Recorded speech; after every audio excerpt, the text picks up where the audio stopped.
नमस्कार दोस्तों, स्वागत है आपका मेरा इस YouTube चैनल में। आज हम पढ़ने जा रहे हैं एक संस्मरण जिसे लिखा है महादेवी वर्मा ने। हमारे साथ अक्सर ऐसा होता है कि हमारे सामने हमारे बचपन की कुछ यादें इस तरह से आती हैं जिसकी हमें उम्मीद भी नहीं होती। कभी कभार तो वो हमारे सपनों में आती है या फिर कभी कभार हमारे साथ ऐसा होता है कि मान लीजिए कोई बच्चा हमारे सामने से गुजर रहा हो और उस बच्चे को देखकर हमें ऐसा लगता है कि ये तो बिल्कुल हम ही थे, जैसे हमारे बचपन में हो। तो ऐसी ही स्मृतियों के साथ हमारे साथ आती हैं महादेवी वर्मा और लिखती हैं एक ऐसा लेख जिसमें वो अपने इस स्मृति के माध्यम से हमारे सामने कुछ चीज़ें प्रस्तुत करती है। तो आइए पढ़ते हैं इस संस्मरण को। धन्यवाद। तो आइए सुनते हैं इस संस्मरण को। हमारे बचपन में ना जाने कितनी ऐसी चीज़ें व्यतीत होती हैं जो समय के साथ या तो हम भूल जाते हैं या फिर हमारे सामने और ऐसी नई नई यादें बनती जाती हैं कि वो कहीं ना कहीं ढकती जाती है। लेकिन अगर हम अपनी स्मृतियों के चलचित्र में वापस जाके उन सब चीज़ों को देखेंगे तो हमें यह पता चलेगा कि ऐसी बहुत सारी चीज़ें हैं जो हम अनदेखा करते या फिर भूल चुके हैं या फिर अनदेखा करते आए हैं। पर महादेवी वर्मा ने ऐसा नहीं किया। उन्होंने इन सब चीज़ों को इस संस्मरण के माध्यम से हमारे सामने प्रस्तुत किया, अपने जीवन की इन चीज़ों को। तो वो चीज़ें क्या क्या थी वो आइए हम पढ़ते हैं इसको। लेखिका सबसे पहले बताती हैं कि बचपन की स्मृतियाँ सपनों की तरह होती हैं। बीत तो जाती हैं लेकिन वही सब चीज़ें सपने में दिखाई देती है। जो मैंने कहा आपको, हमारे बचपन की स्मृतियाँ कैसी होती हैं, बीत तो जाती हैं लेकिन कहीं ना कहीं वो हमारे सपनों में, यानी कि बार बार हमको हमारी यादों में आती रहती है। हम उसे भूल नहीं पाते हैं। उसकी वजह क्या होती है? क्योंकि वो हमारे जीवन का एक अहम अंग होता है। भले ही वक्त बीत जाते हैं, हालात बीत जाते हैं, चीज़ें बदल जाती हैं, लेकिन वो स्मृतियाँ कभी नहीं भुलाई जा सकती। इसलिए हमें लेखिका बताती हैं कि हमारी उनकी स्मृतियाँ कैसी हैं, सपनों की तरह हैं कि कभी वो वापस आते ही रहती हैं। अब लेखिका आगे चल के अपने जीवन के बारे में बताती है कि उनका जब जन्म हुआ था, उनके परिवार में जब उनका जन्म हुआ तो उसमें पूरे 200 साल के बाद उनका जन्म हुआ था। उनके पिता ने बहुत दुर्गा पूजा की थी जिसके बाद उनका जन्म हुआ था।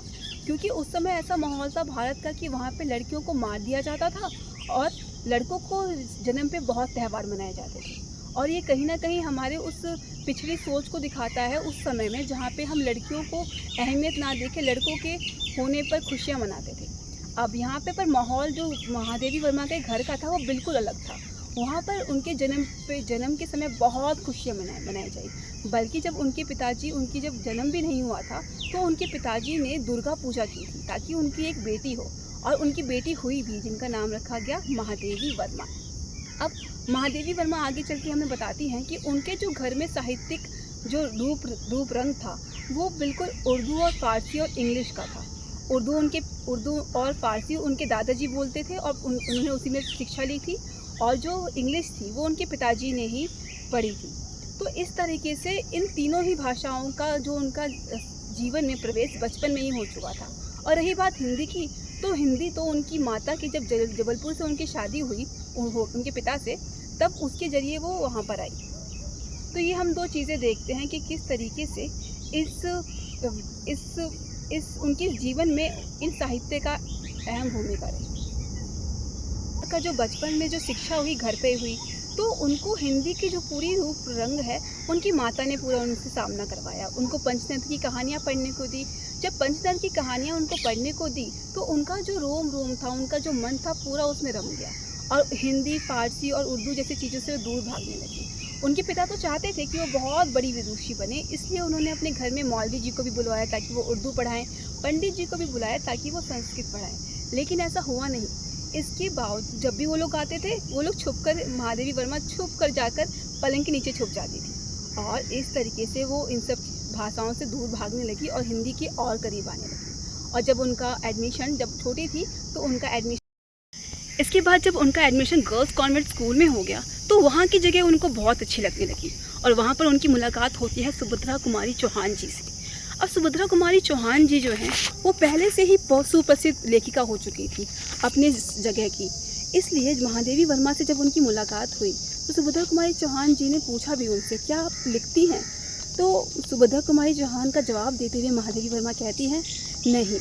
अब इस पर सुभद्रा कुमारी चौहान जी को लगता है शायद ये झूठ बोल रही हूँ। इसलिए एक दिन गलती से वो जब उनके कमरे में जाती हैं, वो तीनों एक ही कमरे में, 3 लड़कियाँ एक ही कमरे में पढ़ती थी, तो तीनों जब एक कमरे में जाती हैं तो वहाँ पे सुभद्रा कुमारी चौहान देखती हैं कि वहाँ पे बहुत सारे पत्र फैले पड़े हुए हैं और उस पत्रों में लिखा हुआ है, बहुत सारी कविताएं लिखी हुई हैं, जिसे देख के सुभद्रा कुमारी चौहान समझ जाती हैं कि ये महादेवी वर्मा भी राइटर हैं, यानी कि लिखती हैं। अब इसके बाद जब वो ये देखती हैं कि महादेवी वर्मा एक अच्छी लेखिका हैं, तो वो उनको प्रोत्साहित करती हैं कि तुम भी मेरे साथ में अलग अलग कंपटीशन में पार्टिसिपेट करो, तुम भी मेरे साथ में चलो। तो इस तरीके से महादेवी वर्मा जी ने भी बहुत सारी लेखन शैली में पार्टिसिपेट यानी कि भाग लेना शुरू किया और जहाँ भी वो जाती थी वहाँ पे जीत के आती थी। तो इस तरीके से हमने देखा कि महादेवी वर्मा जी की जो साहित्यिक शुरुआत थी वो शुरू हुई, एक लिखने की शुरुआत हुई सुभद्रा कुमारी चौहान जी। इस तरीके से महादेवी वर्मा जी ने बहुत सारे पुरस्कार जीते और उनमें जीता था उन्होंने एक चांदी का कटोरा।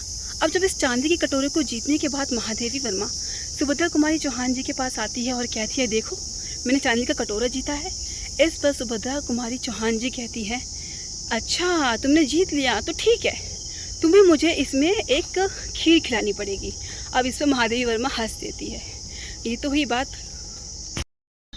महादेवी वर्मा जब स्कूल में कॉलेज में आती हैं तो उन्होंने शुरुआत में अपनी जो भाषा है ब्रज भाषा, क्योंकि उनकी माँ बचपन से ही उन्हें जो भी कृष्ण के दोहे हैं कुछ भी है उनको ब्रज भाषा में ही उन्होंने पढ़ा। पर जब उनकी मुलाकात महादेवी वर्मा से हुई तो वहाँ पर उन्होंने खड़ी बोली के बारे में जाना कि खड़ी बोली से, हिंदी में खड़ी बोली से ही ज़्यादातर लोग रचनाएँ करते हैं। इस वजह से आगे चलकर उन्होंने भी खड़ी बोली में अपना हाथ आजमाया और बहुत सारी प्रतियोगिताएं जीती और रचनाएं भी करी। 1917 में जो स्वतंत्रता का आंदोलन था हमारे देश में चरम पर था और कहीं ना कहीं हमारे जो स्वतंत्रता आंदोलन के सेनानी थे उनको पैसों की ज़रूरत थी, उनको चंदे की ज़रूरत थी। महात्मा गांधी ने इस आंदोलन में सबसे ज़्यादा अपने सामने अपने आप को रखा और वहीं पर जब उन्हें पैसों की ज़रूरत पड़ी तो वो कहीं ना कहीं वो महात्मा गांधी भी चंदा इकट्ठा करने के लिए अलग अलग जगह प्रदर्शन करते थे और लोगों से गुहार करते थे। अब यहाँ पर क्या हुआ, महादेवी वर्मा और सुभद्रा कुमारी चौहान के साथ और अन्य बच्चे भी अपने देश की स्वतंत्रता के लिए बहुत मेहनत करते थे और कहीं ना कहीं अपने जो बचे हुए पैसे को चंदा के रूप में देते रहते थे। अब जब आनंद जहाँ पे जगह थी, जहाँ पे पूरा स्वतंत्रता का संग्राम पूरा था, वहाँ पर जब उनकी मुलाकात महादेवी वर्मा से हुई तो महादेवी वर्मा ने उनको अपने सामने एक अपना पेश किया। वहाँ पर उन्होंने अपना जो कटोरा था जिसे उन्होंने जीता था उसको पेश किया। उस कटोरे में, उस चांदी के कटोरे को देखकर गांधी जी कहते हैं, क्या तुम मुझे देती है? तो इस पर महादेवी वर्मा हंसकर हाँ कर देती है। अब यहाँ पे उसको महादेवी वर्मा को बुरा इस बात का लगता है कि जो हमारे गांधी जी थे उन्होंने कटोरा तो ले लिया चांदी का, लेकिन उसके बदले उन्होंने ये तक नहीं पूछा कि तुमने उस कटोरे का क्या कह सकते हैं कि कटोरे की कौन सी कविता ऐसी लिखी थी जिस पे तुम्हें ये कटोरा पुरस्कार में मिला है। तो यहाँ पर हम देखते हैं कि महादेवी वर्मा को थोड़ा बहुत बुरा लगता है इस बात का कि उस कटोरे को उन्होंने क्यों नहीं जीता तो था, लेकिन उन्हें देने के बावजूद भी हमारे जो गांधी जी हैं उन्होंने कुछ नहीं पूछा उनसे। अब आगे चलकर हम देखते हैं कि महादेवी वर्मा जब सुभद्रा कुमारी चौहान को बताती हैं कि मेरा कटोरा मैंने महात्मा गांधी को दे दिया है ताकि वो स्वतंत्रता आंदोलन में जो चंदा है उसका पैसा इकट्ठा हो सके। तो सुभद्रा कुमारी चौहान कहती हैं कि तुमने बहुत अच्छा काम किया, अच्छा हुआ, और सब चीज़ें भी दे दो, और हाँ पर याद रखना कि तुमने जो मुझसे वादा किया था खीर खाने का, खीर तुम मुझे खिलाने का वादा किया था, उसे तुम इतनी जल्दी नहीं छोड़ सकती हो। तुम्हें चाहे पीतल के कटोरे में खिलाओ या मुझे फूलों के कटोरे में, मुझे नहीं पता, तुम्हें मुझे खिलाना ही पड़ेगा। इस तरह से महादेवी वर्मा का जो कटोरे की जो एक याददाश्त है, उनकी स्मृति में ये जो कटोरे की बात है वो हमारे सामने उजागर होती है।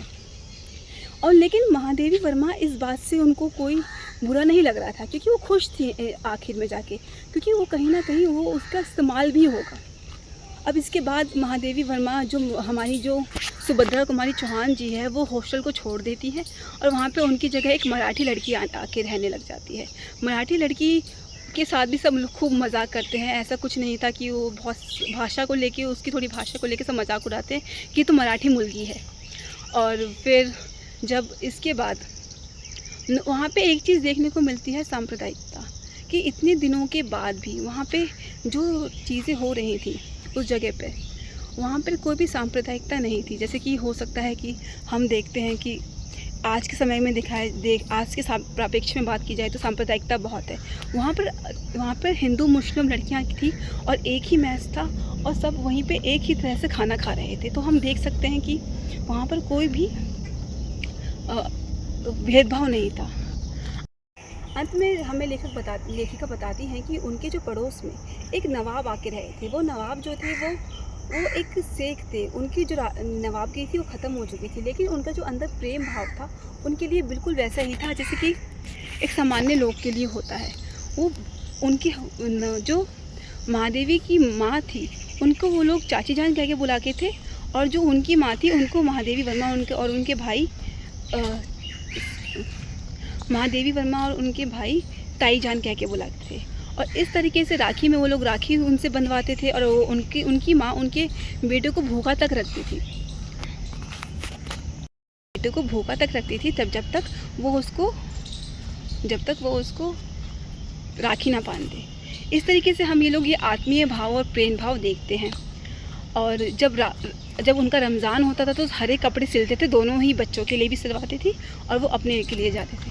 महादेवी वर्मा बताती हैं कि जब उनके भाई का जन्म होता है तो जो उनकी ताई जान थी वो उनके लिए कपड़े लेके आती हैं और कहती हैं कि उनके पिता से कहती हैं कि 6 महीने तक जो कपड़े होते हैं वो बुआ ला कर देती है, और इस तरीके से वो 6 महीने के लिए कपड़े उनके भाई के लिए लाती हैं। और फिर वो अंत में अपने भाई के बारे में बताती है कि उनका भाई किस तरीके से आगे चलकर मनमोहन के नाम से जाना गया और वो बड़े बड़े जैसे कि यूनिवर्सिटी के कुल अध्यक्ष भी बना, काउंसलर भी बना। तो यही हमको सामने महादेवी वर्मा ये बात रखती है। तो इस तरीके से हम देखते हैं कि महादेवी वर्मा के जीवन में एक कितनी सारी चीज़ें घटित होती हैं और हमारे सामने उनके पूरे जो स्मृतियों की परत पूरी हमारे सामने आती है कि किस तरीके से इतनी सारी घटनाएं महादेवी वर्मा के साथ हुई होती है। मुझे उम्मीद है कि आपको इनकी स्मृतियाँ समझ में आई होंगी। इस जो महादेवी वर्मा के बचपन की यादें हैं वो अच्छे से समझ में आया होगा। अगर आपको ये सब चीज़ें अच्छे समझ में आई है तो आप मेरी अन्य वीडियो को भी जाके देख सकते हैं। धन्यवाद। अंत में महादेवी वर्मा हमें एक शेख नवाब की बात करती हैं। उनकी माँ उनके बेटे को भूखा तक रखती थी जब तक वो उसको राखी ना बांध दे। इस तरीके से हम ये आत्मीय भाव और प्रेम भाव देखते हैं। और जब उनका रमज़ान होता था तो हरे कपड़े सिलते थे, दोनों ही बच्चों के लिए भी सिलवाते थे और वो अपने के लिए जाते थे। महादेवी वर्मा बताती हैं कि जब उनके भाई का जन्म होता है तो जो उनकी ताई जान थी वो उनके लिए कपड़े लेके आती हैं और कहती हैं कि उनके पिता से कहती हैं कि 6 महीने तक जो कपड़े होते हैं वो बुआ ला कर देती है, और इस तरीके से वो 6 महीने के लिए कपड़े उनके भाई के लिए लाती हैं। और फिर वो अंत में अपने भाई के बारे में बताती है कि उनका भाई किस तरीके से आगे चलकर मनमोहन के नाम से जाना गया और वो बड़े बड़े जैसे कि यूनिवर्सिटी के कुल अध्यक्ष भी बना, काउंसलर भी बना। तो यही हमको सामने महादेवी वर्मा ये बात रखती है। तो इस तरीके से हम देखते हैं कि महादेवी वर्मा के जीवन में एक कितनी सारी चीज़ें घटित होती हैं और हमारे सामने उनके पूरे जो स्मृतियों की परत पूरी हमारे सामने आती है कि किस तरीके से इतनी सारी घटनाएं महादेवी वर्मा के साथ हुई होती है। मुझे उम्मीद है कि आपको इनकी स्मृतियाँ समझ में आई होंगी। इस जो महादेवी वर्मा के बचपन की यादें हैं वो अच्छे से समझ में आया होगा। अगर आपको ये सब चीज़ें अच्छे समझ में आई है तो आप मेरी अन्य वीडियो को भी जाके देख सकते हैं। धन्यवाद।